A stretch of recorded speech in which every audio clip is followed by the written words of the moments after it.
So, who does she marry? No one. She doesn't marry either of them. No. No, that won't work at all. Well, she says the whole book that she doesn't want to marry. Who cares? Girls want to see women married, not consistent. No, it isn't the right ending. The right ending is the one that sells. Hey there, it's Naz, and welcome to an incredible new episode of RT Essentials. What makes it incredible? Well, the films we are discussing, of course, but more specifically, the writers behind these films. Yes, everyone remembers the Tom Cruises, and most people remember the James Camerons, but more often than not, the writers are the unsung heroes, the true visionaries. I mean, after all, a film is only as good as its script. Here's a little test. Can you name the screenwriters that penned your top 5 favorite films? It's not easy, is it? And here's an even more revealing question. Of those 5 screenwriters, how many are women? According to an article in Variety, women make up only 17% of all working screenwriters in 2021. And before Emerald Fennell's script won in 2021 for Promising Young Woman, a woman hadn't taken home the Best Original Screenplay Oscar since Diablo Cody, who won for Juno back in 2007, which honestly feels like ages ago. I mean, it kinda was. Women have been underrepresented in Hollywood since the beginning, especially when it comes to screenwriting. But one thing is for sure, there is no shortage of female-driven brilliance at our viewing disposal. So, without further ado, I present to you our selections for incredible movies written by women. Metropolis.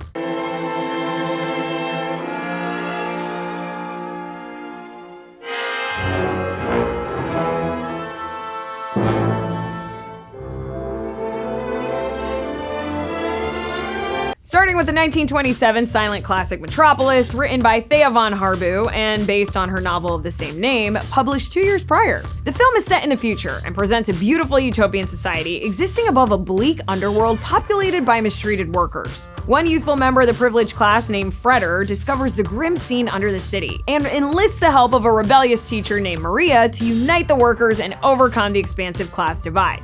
However, this proves to be difficult because Freder's authoritative father happens to be the utopian city's master and doesn't exactly align with his son's vision. Metropolis featured groundbreaking special effects and set designs, with the cityscape inspired by director Fritz Lang's first visit to New York in the 1920s.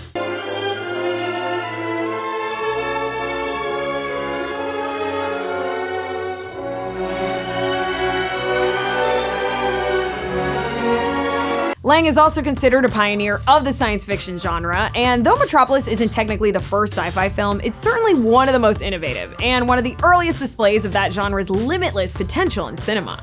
But let's not forget the true visionary behind Metropolis, Harbou, who was also Lang's creative partner and wife at the time. Harbou had already established herself as a prolific writer in Germany, publishing her first novel in 1910 at the age of only 22. She would go on to receive universal recognition for her novels and additionally for her contributions to film, not only writing several other successful movies with Lang, but also penning scripts for directors F.W. Murnau, Carl Dreyer, and E.A. Dupont. In time, Metropolis has received critical praise, with Roger Ebert calling it one of the great achievements of the silent era, a work so audacious in its vision and so angry in its message that it is, if anything, more powerful today than when it was made. And honestly, we couldn't agree more. Halloween.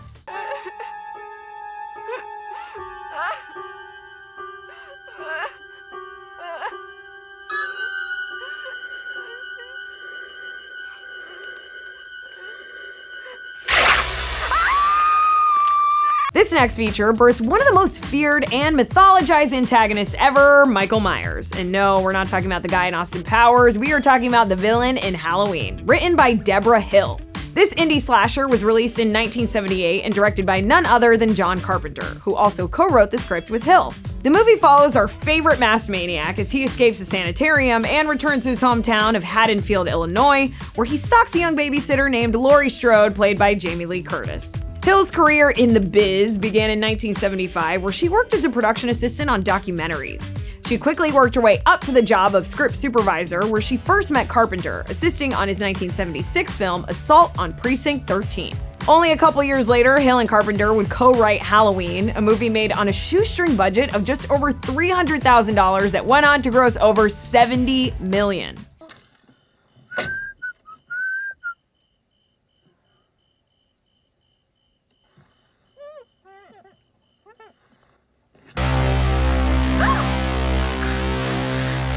Hill's creative journey was nothing short of meteoric, and her professional relationship with Carpenter would last decades, spawning 2 Halloween sequels and the films The Fog, Escape from New York, and Escape from LA.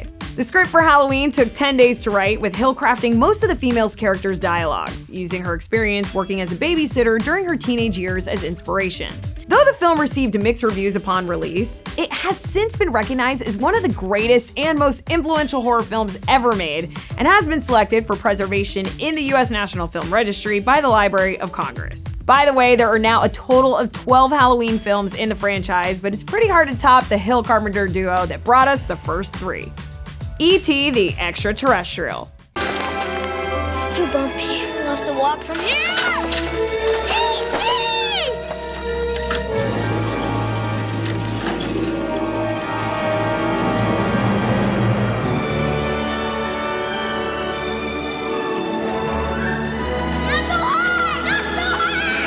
Screenwriter Melissa Matheson lived an extraordinary life. She was family friends with the Coppolas and got to work on The Godfather Part 2. She married Harrison Ford the same year Return of the Jedi came out, and even developed a lasting friendship with the Dalai Lama, one that blossomed while she was working on the script for Kundun. But what Matheson is perhaps best known for is writing the screenplay for E.T. the Extraterrestrial. Now, even if you are an extraterrestrial, there's a good chance you're familiar with this film, its characters, and their journey. But just in case you aren't, it is the story of a kind alien, dubbed E.T., that becomes stranded on Earth and is discovered by a young boy named Elliot. Elliot and his siblings decide to keep E.T.'s existence a secret, but when the gentle little alien falls ill, Elliot is put in a dire situation, and soon the government intervenes, which is usually not a good thing in films like this. Just saying. Oh my God, he's talking. E.T. phone home? E.T. phone home. Director Steven Spielberg had been working on the concept for Night Skies, a film about malicious aliens that terrorize a family, but the idea didn't come to fruition. After Spielberg relayed his concept for Night Skies to Matheson, she came back after 8 weeks with the first draft of a script entitled E.T. and Me. Spielberg considered her first draft to be perfect, which, if you know anything about Spielberg, he doesn't take the ideas of perfection lightly. E.T. was released in June of 1982 and became the highest-grossing film of all time, surpassing Star Wars. I mean, sorry Han Solo, Matheson got you there. Critics also praised the classic, with The Guardian writing that, quote, E.T. is superlative piece of popular cinema, a dream of childhood, brilliantly orchestrated to involve not only children, but anyone able to remember being one. And so much of this film's success can be attributed to Mathis's heartfelt, ingenious writing. Lost in translation.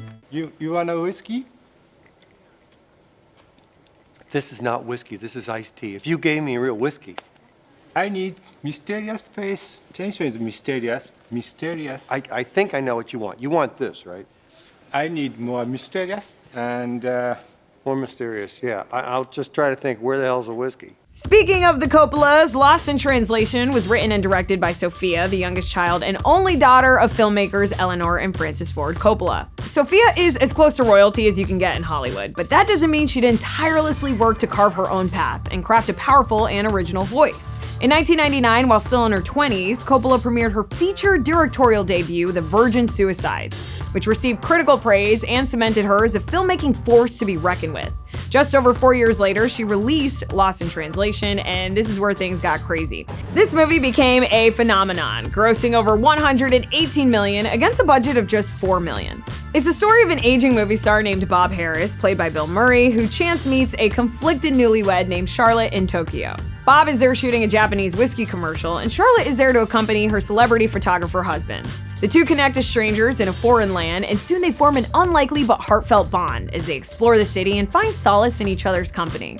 Does it get easier? No. Yes. It gets easier. Oh, yeah? Look at you. Thanks. Coppola described the film as a story about, quote, things being disconnected and looking for moments of connection. And she based the plot and themes on her own experiences traveling to Tokyo in her early 20s.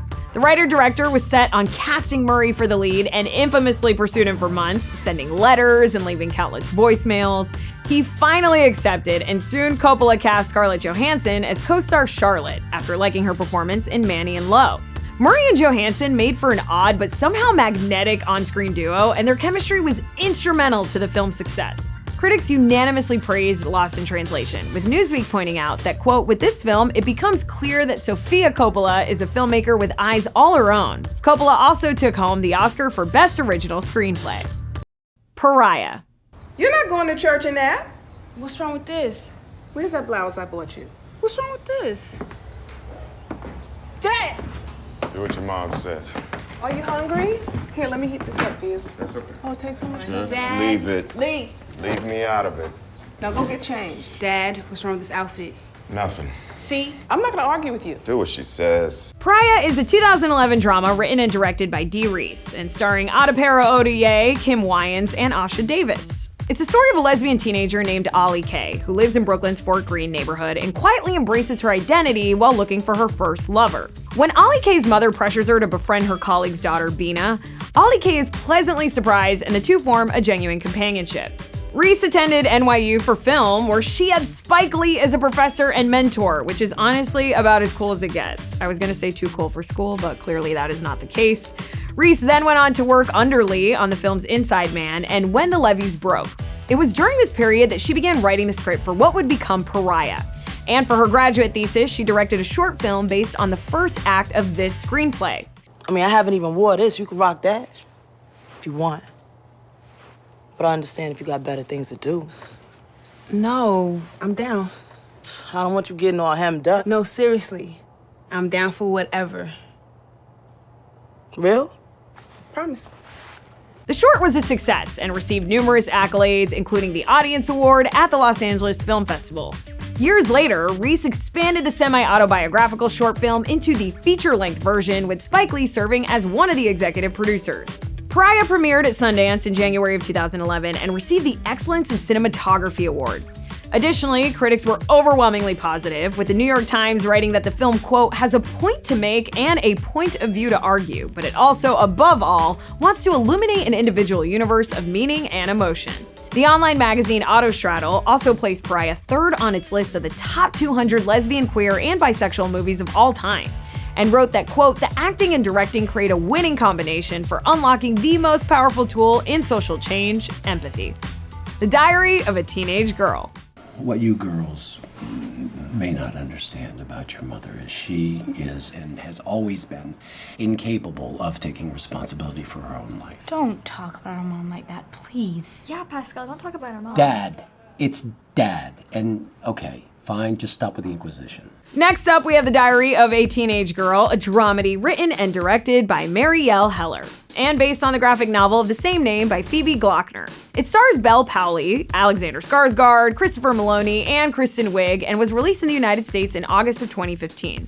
The film is set in San Francisco during the 70s and tells the story of a clever 15-year-old named Minnie, who embarks on an enthusiastic sexual odyssey, kicking off with her mother's current lover, Monroe. In an interview with Deadline, Heller spoke of her collaboration with Glockner and their mutual respect for each other as artists. Heller explained that from the beginning, Glockner had a lot of trust and understood what Heller needed in order to make this movie. I've decided Aileen Kaminsky is my favorite cartoonist. She must be beautiful and work all the time at a little drawing table with Arkram nearby at his drawing table. And they discuss their drawings and their pens.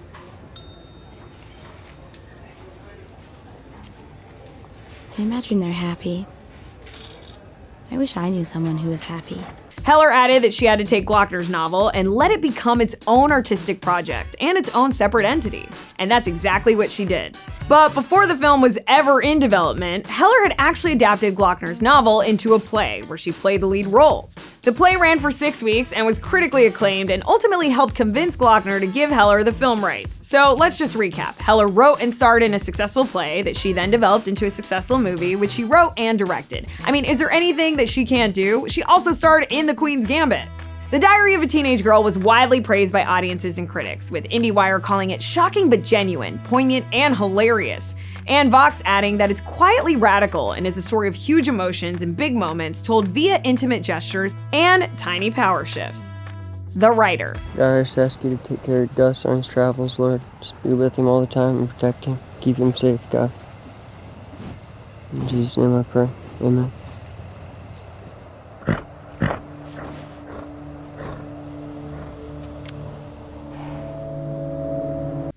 is a modern Western written and directed by Chloe Zhao and released in April of 2018. The film centers around the Lakota Sioux tribe of the Pine Ridge Reservation in South Dakota and specifically follows a young cowboy named Brady who suffers brain damage from a rodeo accident.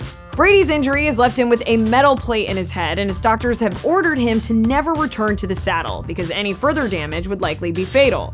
As Brady digests this news and his altered way of life, he finds himself wandering the reservation, struggling to find a new purpose. Zhao rose to prominence in 2015 with the success of her first feature film, Songs My Brother Taught Me, which earned her nominations for Best First Feature and the Someone to Watch Award at the Independent Spirit Awards. Stay with me. I hope for you. I know you're turning away from your buddies, and I know you don't want to do that. Good boy, Cooper. Boy. Zhao also set Songs My Brothers Taught Me at the Pine Ridge Reservation, and her time there helped to inspire the screenplay and somewhat true story that would eventually become The Rider. In fact, part of what gave The Rider an unparalleled authenticity was Zhao's decision to cast real people playing themselves. The protagonist Brady is inspired by and played by Brady, and the same goes for Brady's family. This was a bold choice on Zhao's part and unprecedented in cinema. The Rider was a small commercial success but received universal acclaim, with many highlighting Zhao's direction and the raw performances from the untrained cast. The Chicago Reader called it an extraordinary translation of life into art, and Sight and Sound wrote that it reshapes the traditional cowboy narrative in a way that both embraces and challenges Western tropes. In 2021, Zhao won the Best Picture and Best Director Oscars for her film Nomadland, making her the first Asian woman and only the second woman ever to win Best Director at the Oscars. Some well-deserved history-making right there. The Farewell. 你想告诉奶奶事情，是因为怕担责任，因为这个责任太大了。如果你告诉了她，你就没有负担了。我们之所以不告诉奶奶事情，就是为了分担她的思想压力。 Next up, we have The Farewell, a dramedy written and directed by Lulu Wang and starring Awkwafina. The film was released in July of 2019 and follows Billy and her family as they return to China under the guise of a fake wedding, all to say goodbye to their beloved matriarch who is unaware that she only has a few weeks to live. Yes, just to clarify, the family is aware of their grandmother's prognosis, but chooses just not to tell her. It sounds bizarre to some, but not to Wang, because The Farewell is autobiographical, and the same exact situation played out with her own grandmother. In an interview with Slate, Wang stated that she had been driven by how conflicted she was between the value system and what she felt was very wrong, the lying to her grandmother part, of course. 来，都站好，来看向我，看镜头。哈，哭啥呢？喝多了。哎，先别照啊，金兰官你是哭哭唧唧的，照出来也不好看。你到底哭啥呀？哎呀，没事儿，那是喜极而泣。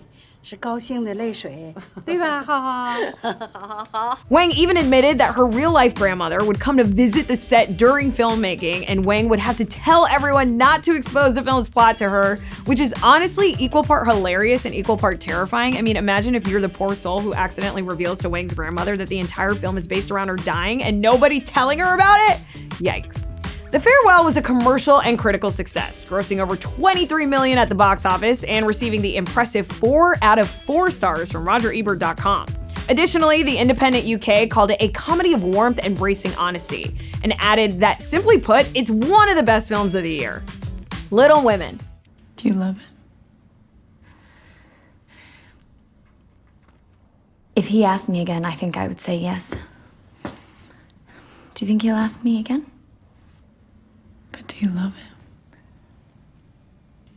I care more to be loved. I want to be loved. That is not the same as loving. There are two kinds of people in this world, those who firmly believe Greta Gerwig deserved the Best Director Oscar nomination for Little Women, and those who have never actually seen Greta Gerwig's Little Women. There's just no middle ground, because anyone who has seen this film would agree that it is a timeless masterpiece, much like Alcott's novel itself. The ensemble cast includes Saoirse Ronan, Emma Watson, Florence Pugh, Eliza Scanlon, Laura Dern, Timothée Chalamet, and Meryl Streep. I mean, come on, too much talent for one film. I shouldn't even mention that Alexandre Desplat did the score, because now we're just rubbing it in. Little Women was released in December of 2019 and grossed over $218 million against a budget of $40 million, making this Gerwig's most commercially successful film to date and only her second. Don't marry him. Why? Why? You know why. No. No. Yes. No. Lori. What? You're being mean. Stop it. Stop it. I have been second to Joe my whole life in everything. And I will not be the person you settle for just because you cannot have her. I won't do it. 2017's Lady Bird was Gerwig's solo directorial debut and garnered 5 Oscar nominations, including one for Best Picture. Not to be totally outdone, but Little Women earned 6 Oscar nominations. Best Picture, she's 2 for 2 with that one, Best Actress, Best Supporting Actress, Best Adapted Screenplay, Best Original Score, and Best Costume Design. But despite all of that, no nomination for Best Director.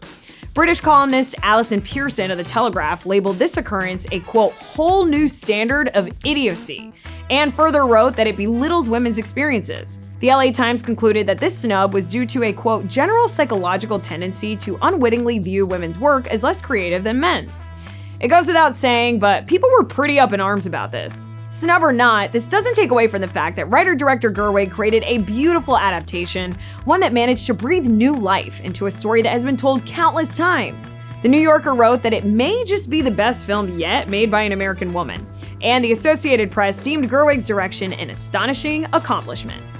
Portrait of a Lady on Fire. Vous avez connu l'amour? Oui. Comment est-ce? C'est difficile à dire. Je veux dire, qu'est-ce que ça fait? Last but not least is Portrait of a Lady on Fire, a French romance drama written and directed by Céline Sciamma.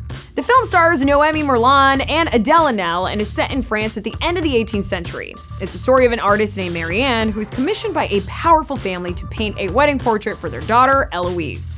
As the painting commences, Marianne and Eloise develop a mutual attraction and a passionate love affair ensues. Sciamma's work is known for its themes of gender fluidity and sexual identity, and the brilliant director-writer has been crafting her singular voice since the release of her first feature, Water Lilies, back in 2007.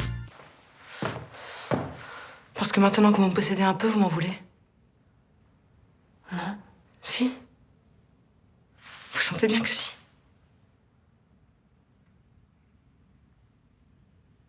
Vous n'êtes plus de mon côté. Vous me reprochez la suite, mon mariage. Vous n'êtes plus solidaire. For Portrait of a Lady on Fire, Sciamma chose this particular moment in art history because she wanted to draw attention to the hundreds of women painters at the time who had flourishing careers and have been largely left out of the narrative. Film critic Rachel Simi of The New Yorker poignantly wrote that the film examines, quote, the entanglements between artistic creation and burgeoning love, between memory and ambition and freedom. The film is about the erotic, electric connection between women when they find their desire for creative experience fulfilled in each other. But it is equally about the powers of art to validate, preserve, and console after a romance is over. I mean, that's powerful. That was really deep.